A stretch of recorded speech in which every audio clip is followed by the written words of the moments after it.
Olá, tudo bem? Eu sou Fábio Conceição, professor de História da Escola Parque, assessor do Núcleo de Diversidade e Inclusão da Bahia Educação e também coordenador do Comitê Antirracista da Escola Parque.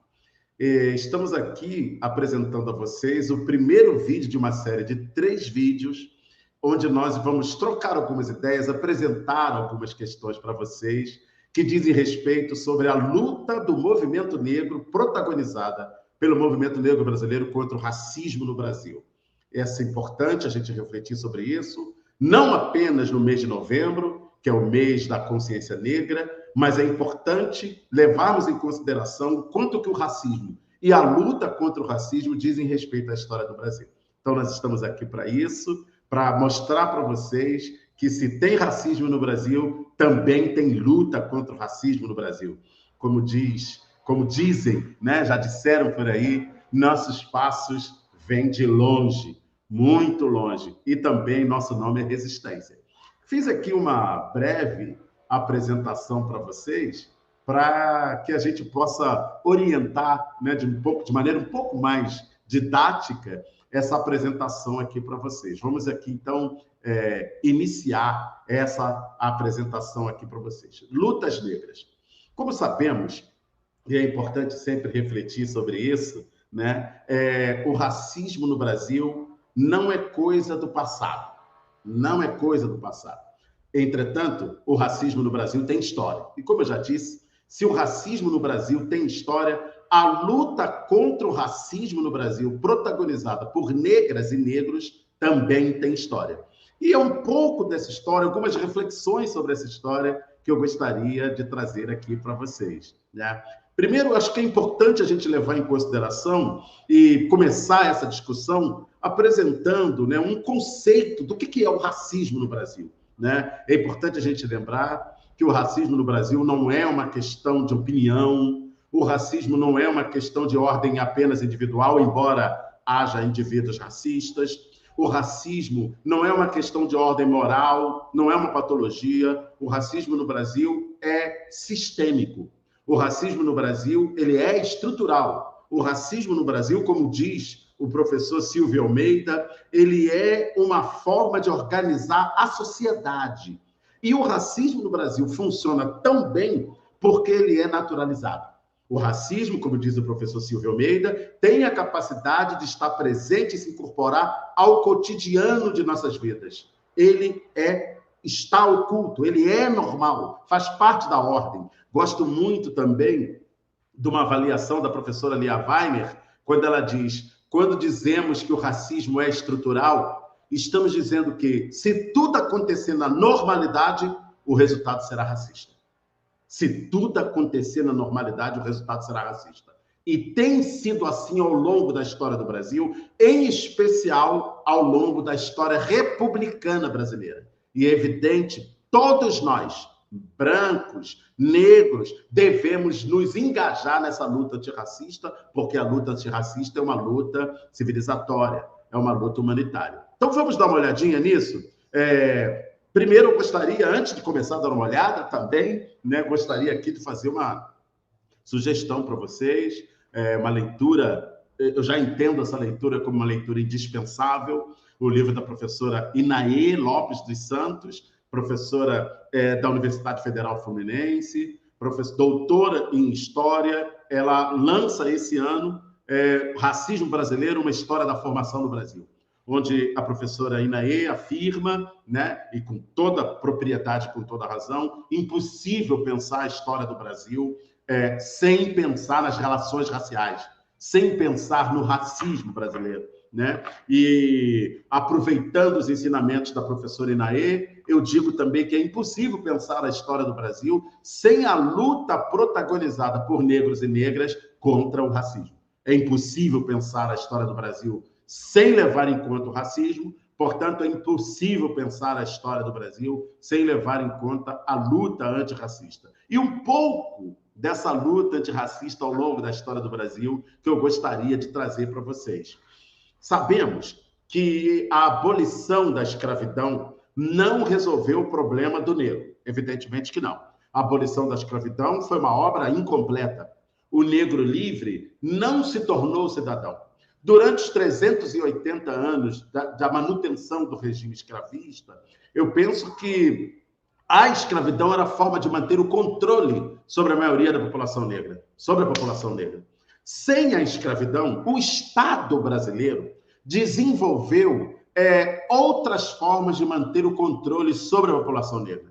O Estado brasileiro, após a abolição, após 88, portanto, fundamentalmente, durante os anos da República, desde os primeiros anos da República, o Estado brasileiro vem organizando uma ação, uma política para manter o controle sobre a população negra. E nos primeiros anos da República ficou muito evidente, ficou muito clara a intenção do Estado brasileiro em promover o embranquecimento da população brasileira. O Estado brasileiro tinha um projeto oficial, e nem tinha vergonha de deixar isso bastante claro, esse projeto oficial de embranquecimento da população brasileira, de criminalização, né, das manifestações culturais do povo negro aqui no Brasil. Isso era bastante claro. Por isso que o racismo científico, né, que na Europa vinha ganhando espaço na passagem do século XIX para o século XX, e vinha ganhando espaço para que se justificasse o avanço das potências europeias sobre o continente africano e sobre o continente asiático, o racismo científico também teve seus adeptos aqui no Brasil. Vários intelectuais, vários políticos brasileiros, né?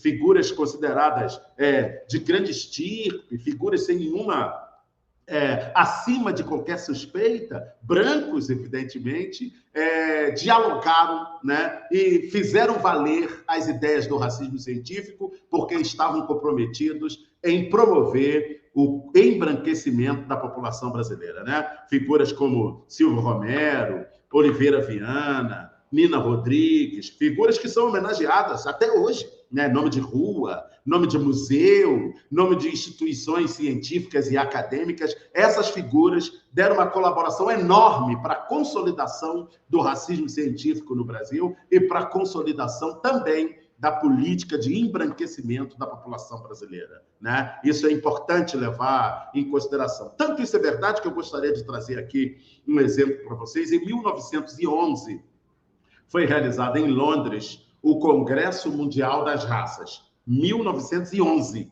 em Londres, né? E o representante do governo brasileiro foi esse senhor que aparece aí na tela, João Batista de Lacerda. João Batista de Lacerda, à época, representando o governo brasileiro no Congresso Mundial das Raças, João Batista de Lacerda, ele era diretor do Museu Nacional. Portanto, reconhecidamente, uma figura acadêmica, uma figura importante dentro da elite política, elite intelectual brasileira. Lá, no Congresso Mundial das Raças, representando o Estado brasileiro, era uma representação oficial, o João Batista de Lacerda levou esse quadro do espanhol Modesto Brocos, e esse quadro ilustrou a apresentação. Esse quadro ele tem o nome de A Redenção de Kant, um quadro muito famoso, né? Muito já estudado.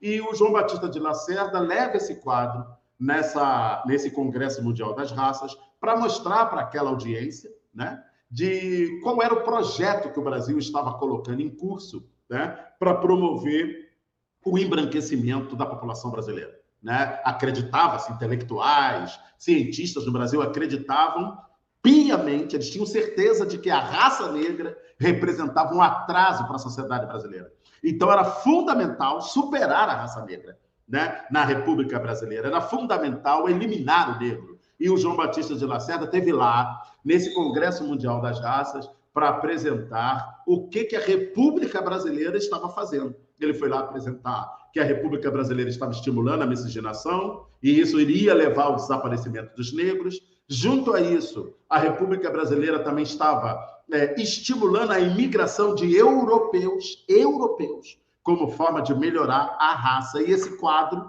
A Redenção de Kant, serviu, né, como ilustração na apresentação do João Batista de Lacerda, né? O João Batista de Lacerda, inclusive, naquela oportunidade, chegou a dar uma data, né? Ele afirmou que em 2011 graças às políticas de embranquecimento colocadas em prática pelo Estado brasileiro, em caráter oficial. Em 2011, portanto, 100 anos depois, a população brasileira seria majoritariamente branca, graças ao estímulo à miscigenação, graças ao estímulo à imigração.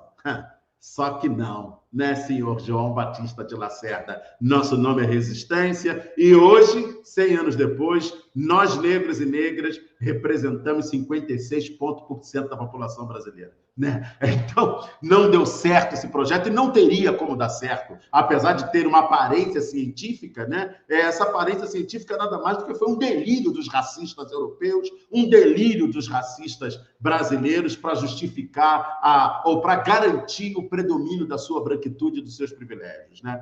Além disso, vale a pena observar também, trago aqui um outro exemplo, como que o Estado brasileiro, na República, estava bastante preocupado em manter o controle sobre a população negra. Aqui nós temos um Código Penal de 1890. Código Penal de 1890, reparem vocês, esse Código Penal foi aprovado antes da primeira Constituição Republicana. A primeira a Constituição Republicana, ela foi promulgada em 1891, né? Ou seja, antes do Estado brasileiro ter a forma institucional ou constitucional, as elites políticas já se preocuparam em criar um Código Penal para criminalizar as práticas culturais do povo negro. Isso é muito grave, isso é muito sério. E aqui eu apresento para vocês um trecho desse Código Penal, capítulo 13, por exemplo, que fala sobre vadios e capoeiras, né? Esse Código Penal criou, né, a ideia da vadiagem, esse Código Penal de 1890. Foi ele que criou a ideia da vadiagem, né? E era interessante que, na época, não se sabia exatamente o que era a vadiagem. Né? E aí, depois de muita discussão, chegaram à conclusão que tudo aquilo que negros e negras faziam podia ser interpretado pela vadiagem. Ou seja, era uma forma, esse Código Penal, de criminalizar as culturas negras, de criminalizar o povo negro, de criminalizar as manifestações culturais do povo negro. Então, além dos capoeiras, né, que eram criminalizados, eram presos por vadiagem, tocar samba, dançar jongo, o candomblé, tudo isso era tido de acordo, né, com o Código Penal de 1890. Tudo isso era motivo para os negros e negras serem aprisionados, serem presos. O que nós estamos fazendo aqui? O que nós estamos, então, trazendo aqui? Né? O Estado brasileiro comprometido efetivamente em embranquecer, né, fisicamente a sociedade brasileira através da política de imigração, através da política de miscigenação, mas o Estado brasileiro também comprometido de embranquecer a cultura brasileira, desafricanizar as manifestações culturais brasileiras, né?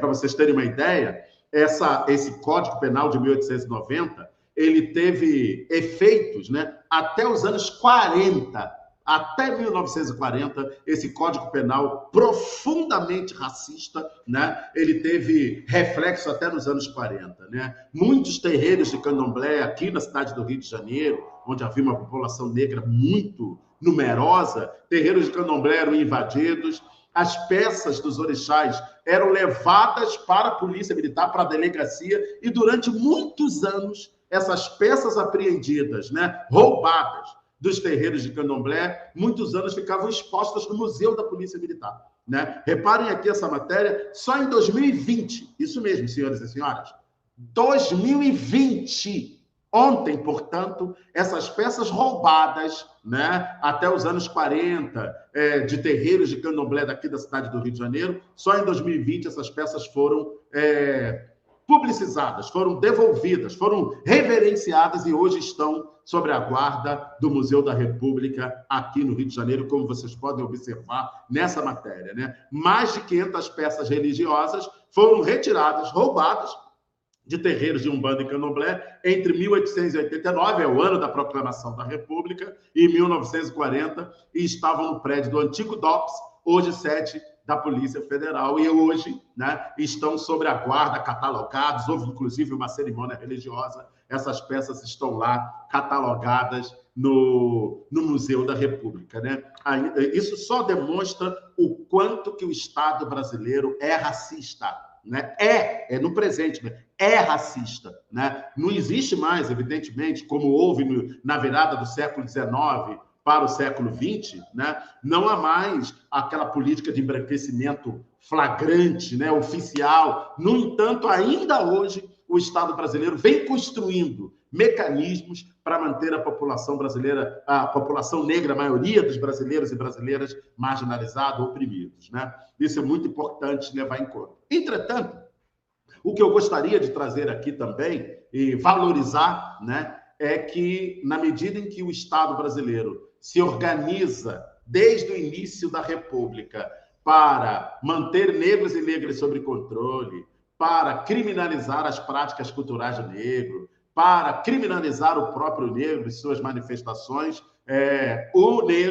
negros e negras também procuraram se organizar, como já vinham se organizando desde a época da escravidão, para defender seus interesses, defender a manutenção de suas tradições. E eu lembro aqui da maravilhosa e genial Conceição Evaristo. Combinaram de nos matar, nós combinamos de não morrer, né? E isso é absolutamente fundamental. É de fundamental importância contar um pouco, trazer alguns exemplos e algumas referências aqui das lutas do movimento negro brasileiro, das lutas de negros e negras contra todas as formas de manifestação do racismo, né? Especialmente durante o período republicano no Brasil. E é isso que nós estamos aqui procurando apresentar para vocês de maneira resumida, de maneira introdutória, mas acho que vale muito a pena visibilizar, né?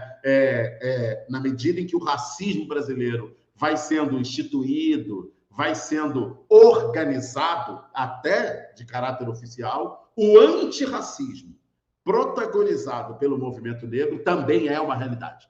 E essa realidade precisa ser evidenciada, né? E aqui eu trago uma reflexão do professor Joel Rufino, porque ainda hoje existe uma certa discussão, uma discussão saudável, né? O que é movimento negro? O movimento é uma coisa só? São vários movimentos negros, né? E sem querer esgotar essa discussão, porque eu acho que é uma discussão bastante própria, bastante significativa, né?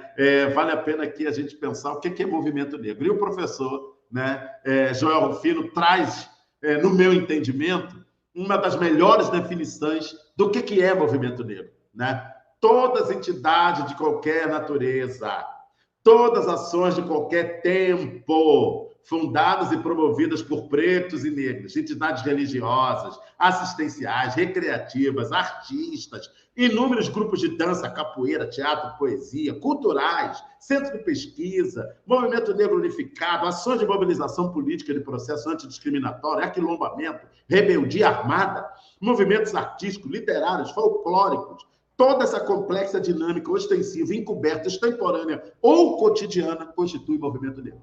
Qualquer ação de valorização das culturas negras, qualquer ação de defesa da integridade moral, física, intelectual, cultural, psicológica, emocional do negro é movimento negro. Eu considero essa definição, mesmo que ampla, né? Talvez pouco precisa, mas eu considero essa definição do professor Joel Rufino bastante preciosa, e é nela que a gente vai se pautar para contar um pouco aqui a luta do movimento negro brasileiro, o enfrentamento ao racismo no movimento negro brasileiro. E eu trago aqui uma pesquisa, né, um trabalho que foi elaborado pelo professor Petrônio Domingos. Eu vou fazer aqui uma leitura, efetivamente, aquilo que foi produzido pelo professor Petrônio Domingos, estudando, né, a ação do movimento negro na história do Brasil, especialmente na história republicana brasileira.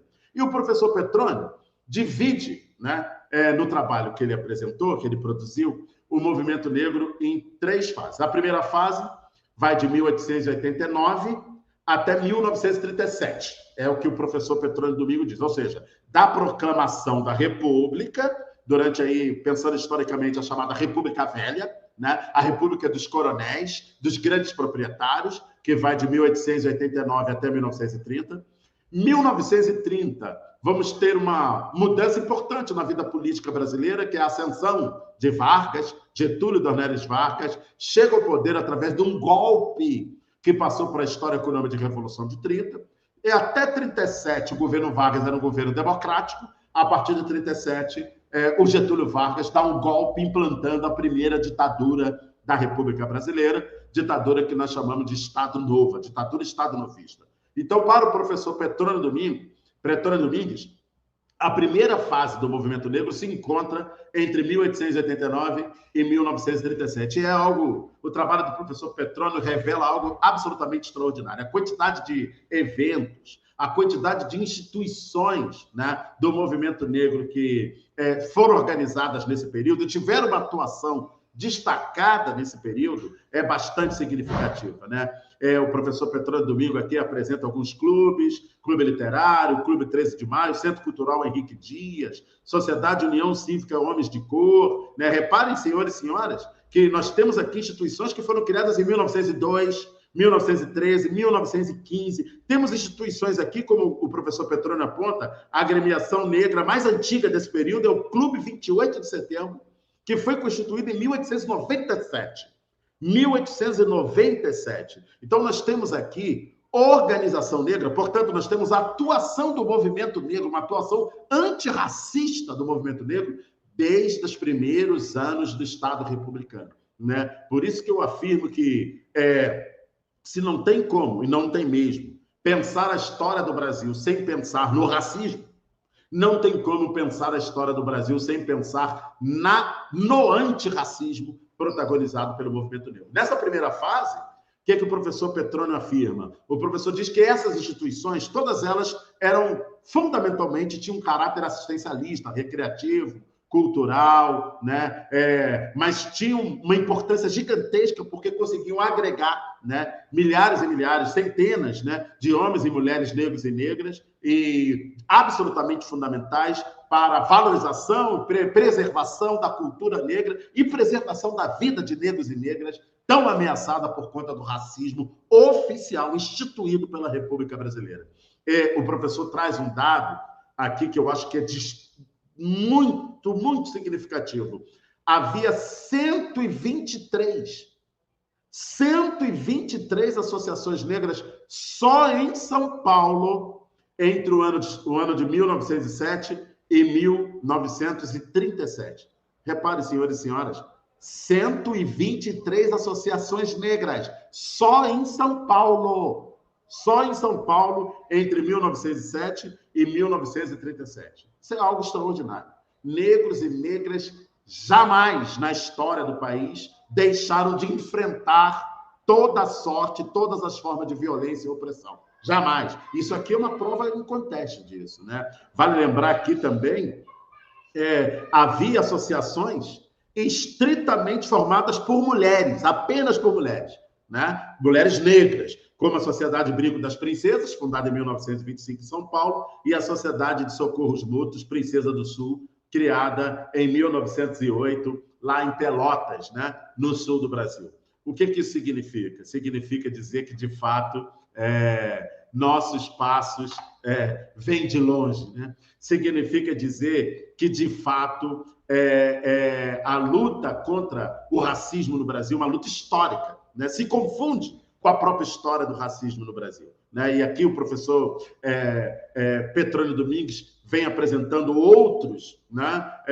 A gente pode até depois encontrar uma forma de colocar essas referências para que vocês também possam ter acesso, sem dúvida nenhuma, acho extremamente importante, né? Vale muito a gente levar em consideração isso. Na década de 30,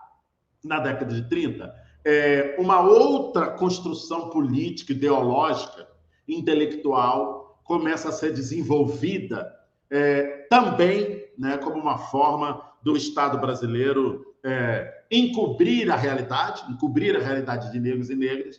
E esse senhor que aparece aqui, considerado por muitos o primeiro sociólogo da história do Brasil, o senhor Gilberto Freire, deu uma contribuição enorme para essa lógica, essa construção.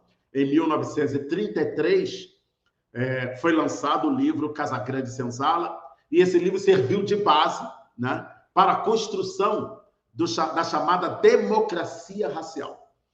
Para muitos, é claro que nos meios acadêmicos, sabe-se hoje que a democracia racial é um mito nos meios acadêmicos. De fato, não há democracia racial no Brasil.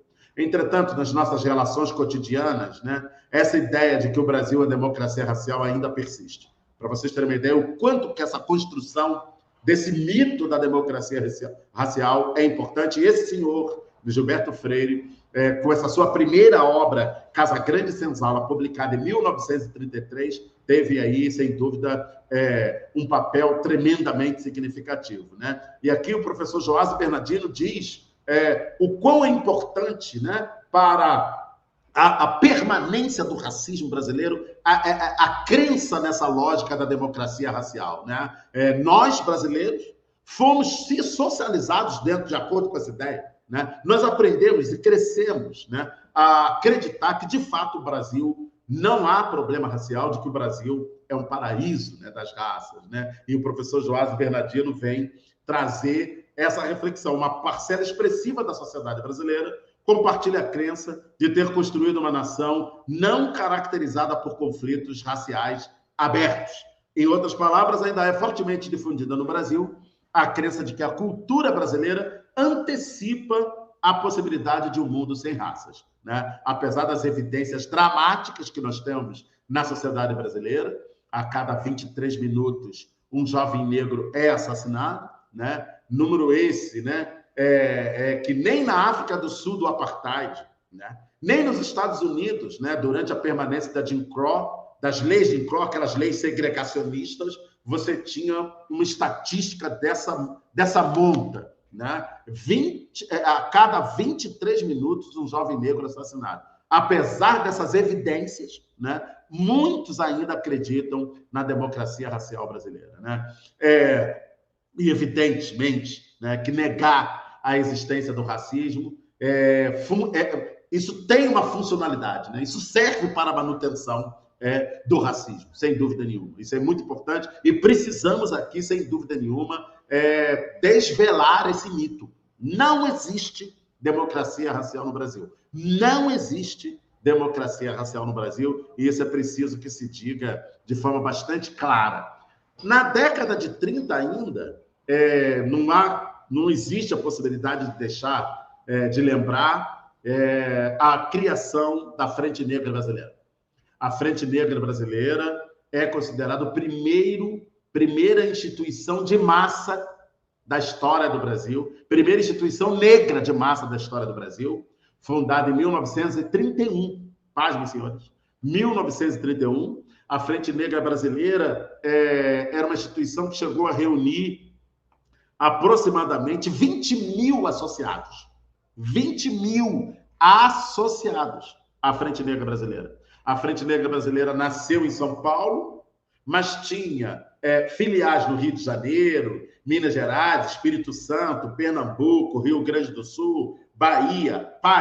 Reparem, algo absolutamente extraordinário naquele contexto, né? A Frente Negra tinha uma banda de música, tinha um grupo teatral, tinha um time de futebol, um departamento jurídico, atendimento à saúde, né? Cursos de arte e ofício, tinha um jornal, a Frente Negra Brasileira, chamada A Voz da Raça. Eu trago aqui uma imagem e embaixo uma foto com a banda da Frente Negra Brasileira, né?